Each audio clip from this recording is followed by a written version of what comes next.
Thank you. Good morning. It's an honor for me to speak here together with Peter. My name is Goos Kant, working at ORTEC, and I will guide you through the world of workforce scheduling, AI, and self-scheduling.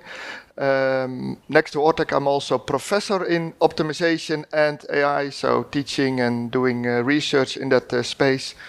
I want to keep my part short so that Peter can really explain the practice of applying workforce scheduling and the methodology to involve people. ORTEC is already existing for over 40 years. It's a healthy, steady growing company all over the world, originally Dutch. We have 1,200 customers, and one of the three divisions is focusing on workforce scheduling. Around 350, 400 customers, and 160 of them are in healthcare, so that's our most dominant market. We are by far market leader in the Netherlands, but also we have healthcare customers abroad. For example, here in Germany, Agaplesion, headquarter here in Frankfurt, 17 hospitals. But also in Finland, in Australia, in Belgium, we have all kind of healthcare customers, and we share the stories also on our website. And everything what we do is focusing on people, planet, and profit. And in this case, it is about people. We want to make the world better for them. Over 1 million people are planned and scheduled every day. If we talk about workforce scheduling in healthcare, there are a lot of topics which have to be fulfilled. Think about a flex pool, central and decentral workstation scheduling, self-scheduling, multi-resource planning, maybe also home care. So there are a lot of elements and modules which you have to take care of in order to make the right plan. And all these kind of things are focusing on employee engagement. Due to personal shortage, well, you all know we are really having a passion to make the life for the employee better. And we do that with all kind of tooling, including AI. What is AI by definition? AI is the intelligence demonstrated by machines. And by definition, it's also two areas. One of them is more the mathematics, the optimization part, to create the best outcome, to help in decision support. And the other one, really upcoming, of course, is around learning. First you had the machine learning, and now you have the large language models like ChatGPT and others, so to really learn from a lot of data. Where do we apply that? Well, for the optimizers, it's about creating schedules and to give proposals. And for the others, it's about the chatbot to analyze and forecast, like also explained by Julian yesterday. So all these kind of things are using machine learning and other elements. An example in optimization, just a simple example. Here you see a screenshot of a schedule. It's a kind of Tetris to make this thing. And this was done by an experienced planner in 20 minutes to create a roster for 10 people. And maybe it's not visible, but everybody has the right number of hours according to contract. But unfortunately, not all wishes could be fulfilled, like serial lengths and day offs, etc. This is typically where a planner stops. Okay, everybody has at least the right number of hours, and well, unfortunately we could not fulfill all wishes. Or the other way around, and then not all contract hours are fulfilled. This is done by an optimizer in half a minute. So in half a minute versus 20 minutes, and it's perfect. So it has done all the shifts, it has all the wishes, etc. So this is typically, this is just an example, what we apply in our systems, and we have over 100 customers using optimizers to create shifts, to assign tasks, etc. Really supporting the end user. The other example is around machine learning and a large language model. And what we have done, we have created, next to all the forecasting, a chatbot, an app. An app, we call it the Employee Self-Service Assistant, abbreviation for TESA, and we launched TESA to support the employee in all their questions they can have around the schedule. Here is an example, what kind of shifts do I have, but you can also think about proposals. How many free days do I still have for shift bidding and picking? So everything around the roster, you don't need to go through menus. You can ask it in your own language. So it can also be different languages. In particular, outside healthcare, like in cleaning or security, you typically have all kind of other languages. So also with HR, looking for the information, it's all there, really helping. So this is the way we think AI and machine learning can proactively support the employee and the planner. And therefore, I like to show a movie in where we think the world of workforce scheduling will go to. And I think it's an interesting one to discuss during the roundtable. Is this real in a few years, or is this utopia? Watch and see.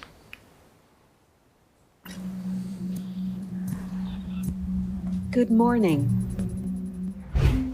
It's now 7 a.m. I've updated the current situation for you to look at. It's online and ready. 1,100 shifts planned today. 511 workers are about to start their shift. 20 unplanned shifts.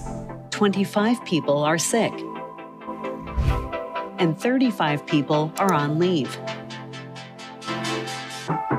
I have prioritized 2 issues that need your immediate attention. 1, Anna called in sick today and her late shift needs rescheduling. 2, Brandon is needed elsewhere. His current shift is vacant. Okay, let's handle Anna's thing first. What are the options?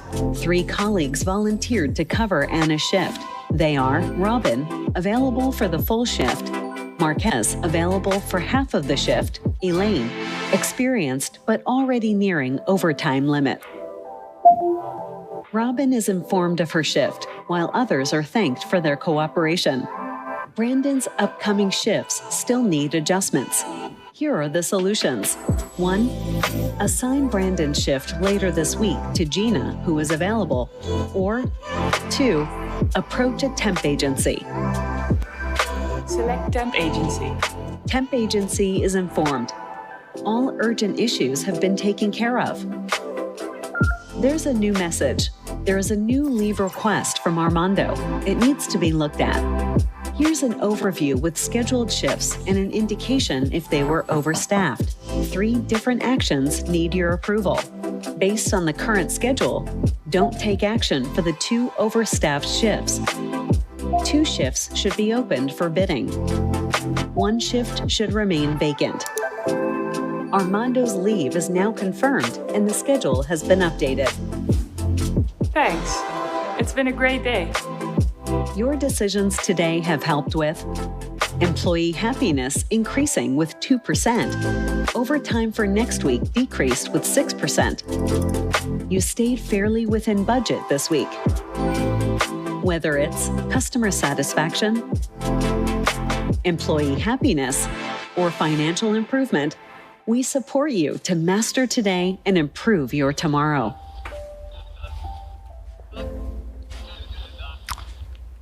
So this is about the future, but of course you maybe are more interested in what is happening today in really, well, improving employee engagement with tooling and approach, and therefore I'd like to invite Peter Kustermans, Program Manager at Medisch Spectrum Twente.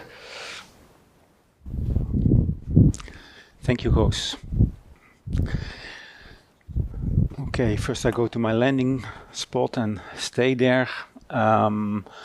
Good morning, everybody. I'm happy to share with you the opportunity to take you through the experience we have as a hospital in the Netherlands. It's called Medisch Spectrum Twente, which is an education hospital with about 3,900 employees, about 1,000 beds, and it's part of a larger hospital group in the Netherlands, including 7 hospitals of a, well, average similar size.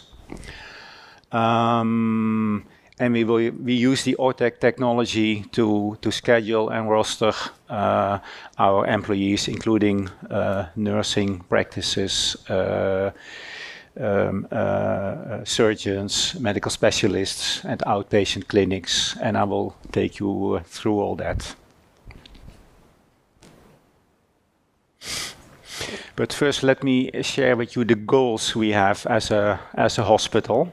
And there are goals, let's say, both in a social sense, that's employee satisfaction, for instance, but also goals in an economic sense, because whatever we do with rostering and scheduling has to be, let's say, self-propelling.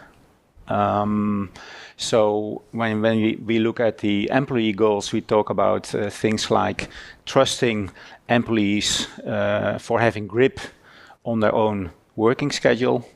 If we talk about care, we would like to have fewer problems in realizing planned care. And if we talk about operations, we are talking about, well, I would call it in Axel's words, time not adding anything.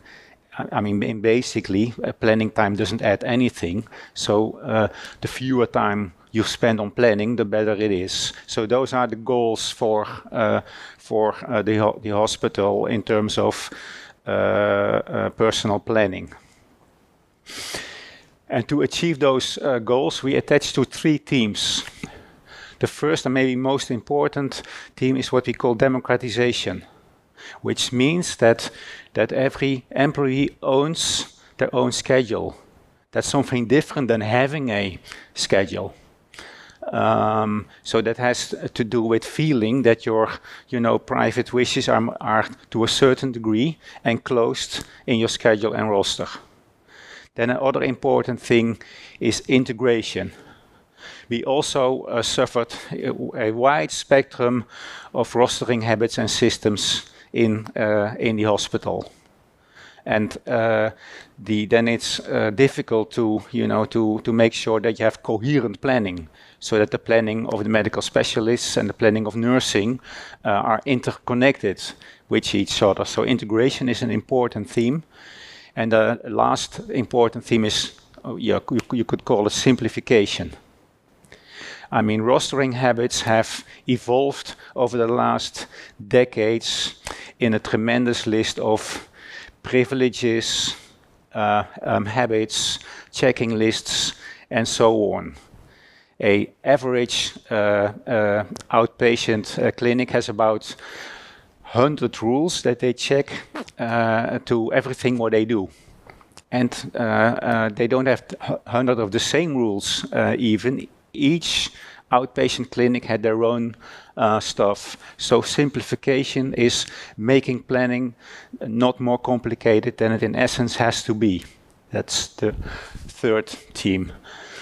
And then it comes to adoption, because we can put this in a PowerPoint, but something else is you want to live this when you enter the hospital, when you work in the hospital. So we use for that 3 principles again. The first principle is you could call it the integral planning practice. And it's a technical stuff, like the things with AI and IT and so on, but it's also the human factor. So in everything we do, it's putting hard and soft stuff together. The third principle, or the second principle, is what we call experience orientation, which means we don't write big books on, let's say, planning theories or planning tactics or whatever. We let people learn and engage with a new way of planning by doing it and improving their quality to handle it each quarter. And a last principle for adoption is development-oriented. That means in development orientation, you educate nurses, you educate medical specialists, you educate planners just in time so that they can use what they have learned the next day.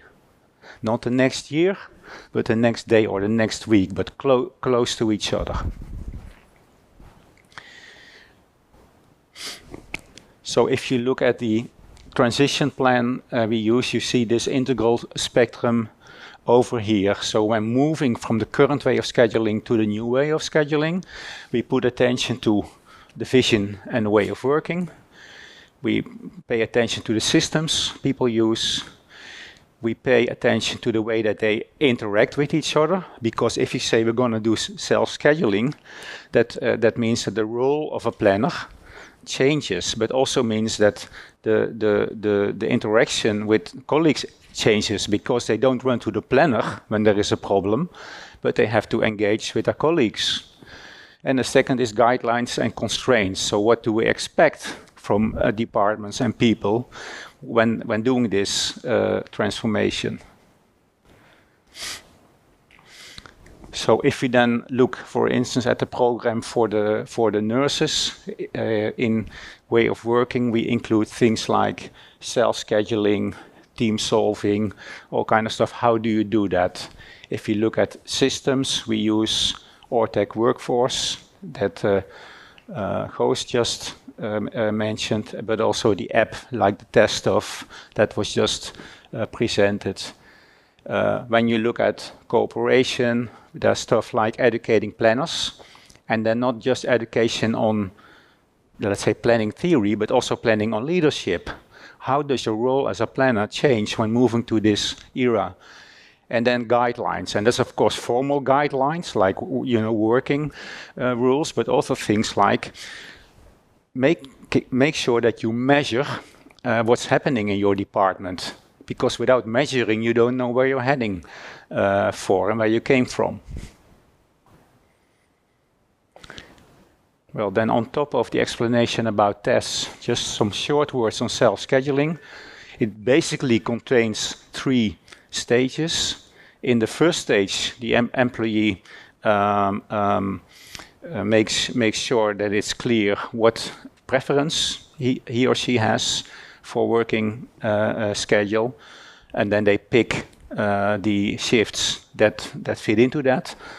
Then when you add everything together, you come in the second step, because then some shifts may be overstaffed and some may be understaffed, and they together move things around so that the planning is covering everything that has to be done.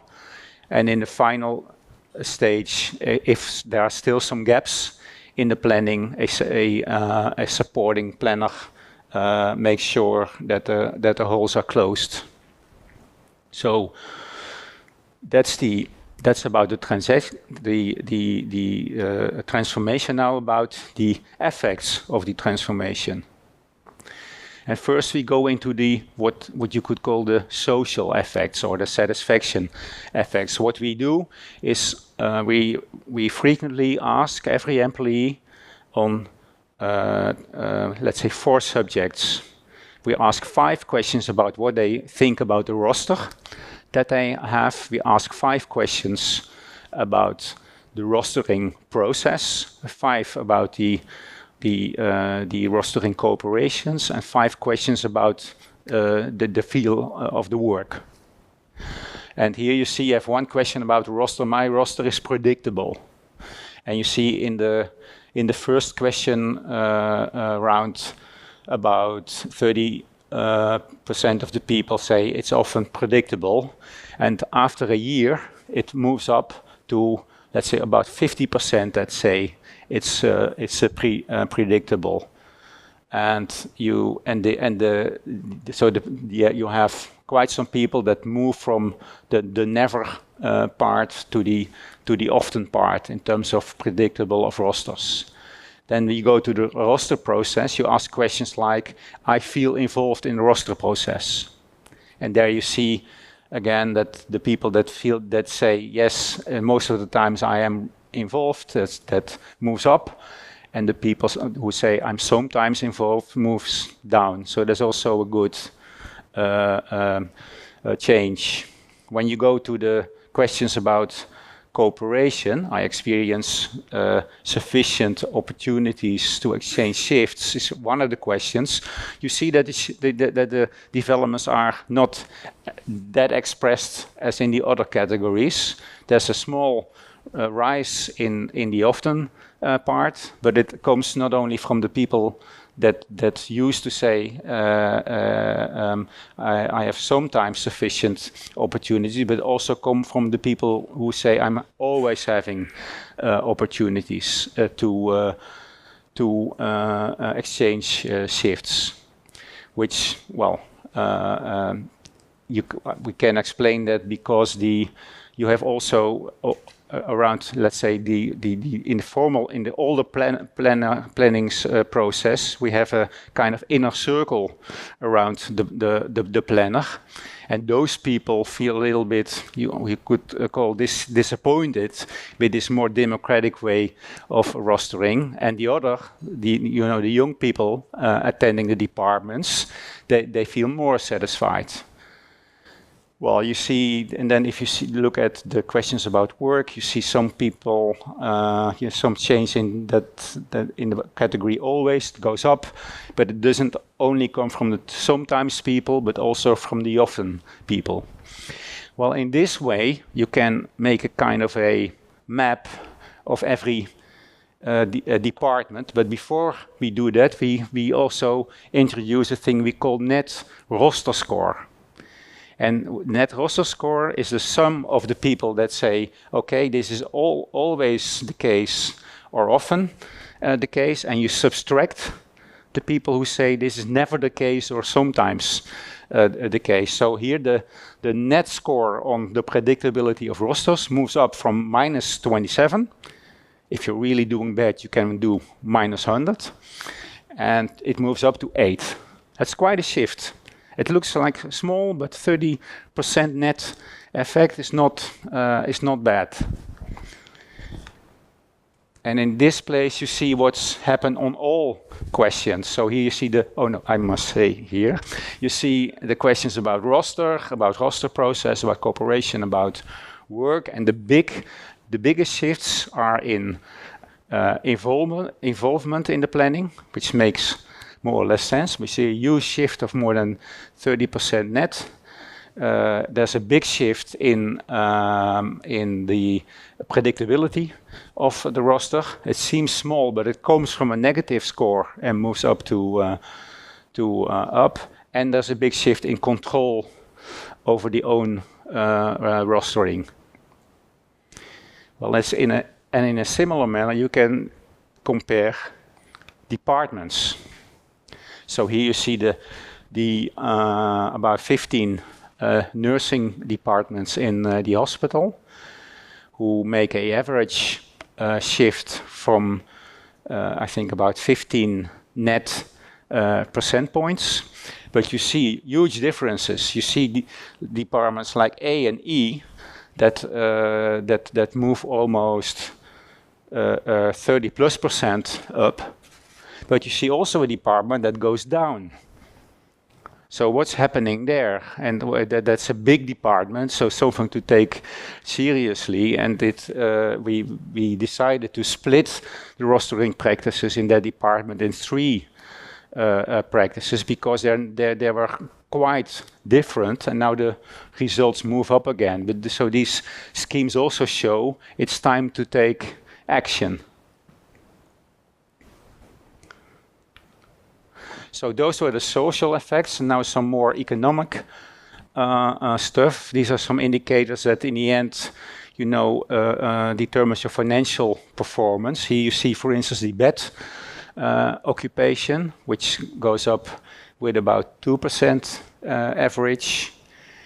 Then you see the absenteeism that moves down from, I think, about 8.7 in the beginning to 6.7 at the end of this time lapse.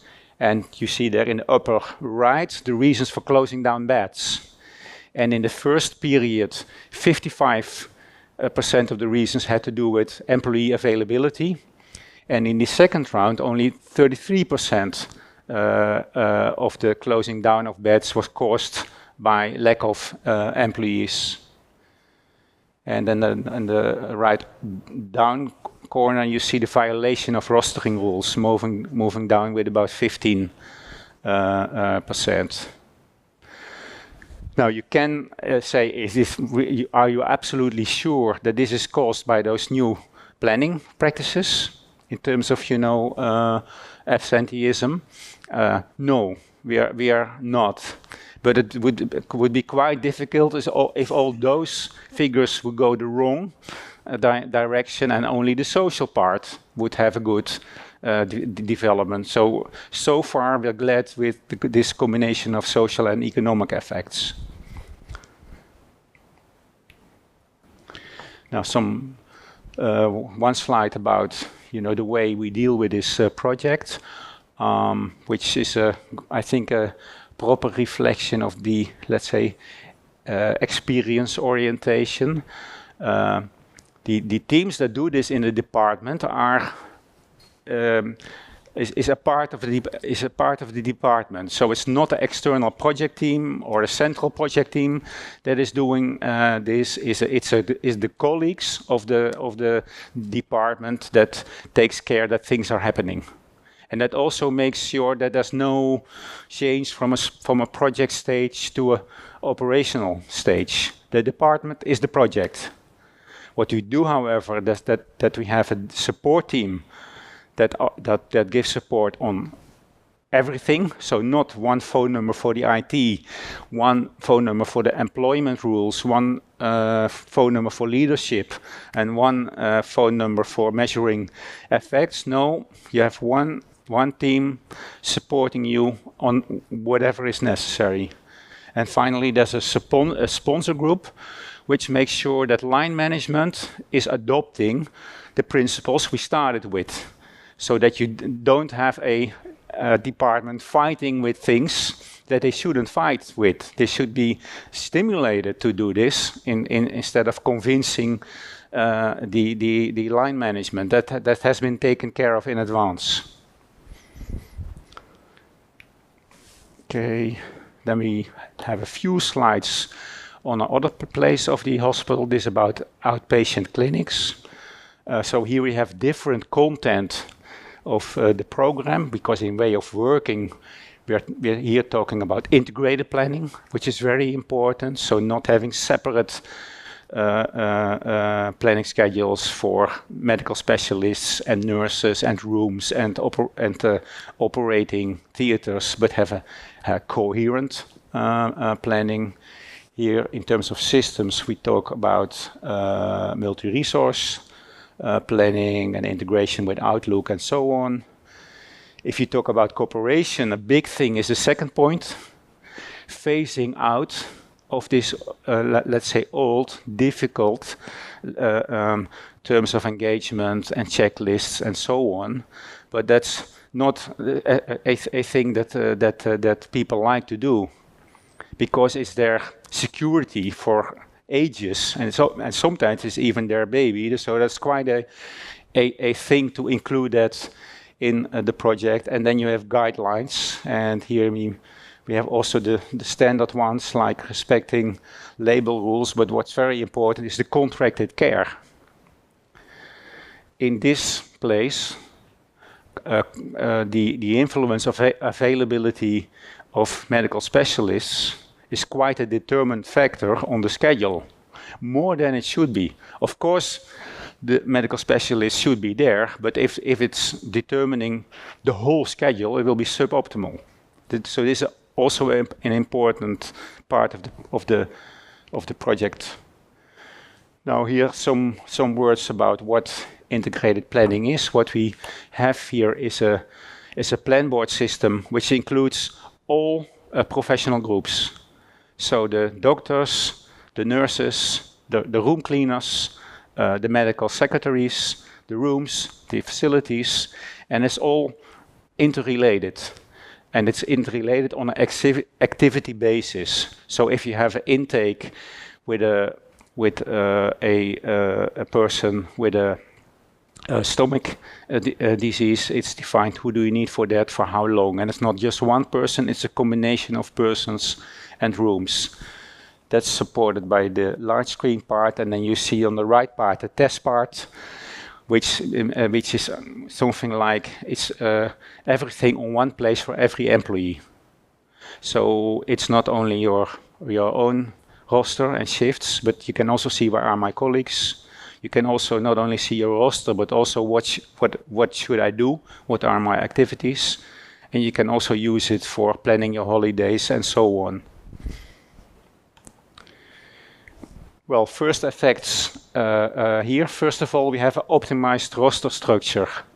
And it's not, let's say, optimized in the sense that it's operational research-like optimized, but it's also optimized that it's more coherent. So you have one rostering system for every functional group. Then it's more cyclical, and we can do that because we're now working in one system. It's easier to make a roster with a certain cadence, because the activities are in a cadence. You can also make the shifts in a cadence. Furthermore, the planning is data-driven, so it's not driven by just by the availability, but also by how many new patients should we have taken with, how many SCOPE programs should we do. That's driving the planning, and then the integration with other departments, like the operating theater, is to a large extent now integrated in the planning.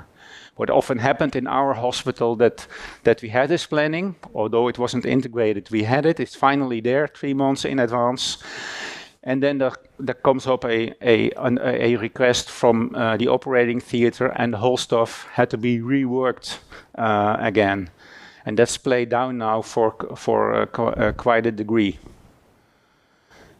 In terms of measuring, we have not the right stuff for this yet, so they're not like the same pictures as we had for the nurses for this part. But what we do have is this, because you have the social media these days, like Instagram, but also LinkedIn, and the doctors themselves are now also already communicating on LinkedIn their experience with this new way of rostering. And it's I think that so far it's promising what they state. Okay, I have 3 minutes for everything that you want me to do, so go ahead, because we're at the end. And otherwise, we can meet each other in the round tables. And if that doesn't even succeed, we have phone numbers and email addresses for anyone who has remaining questions.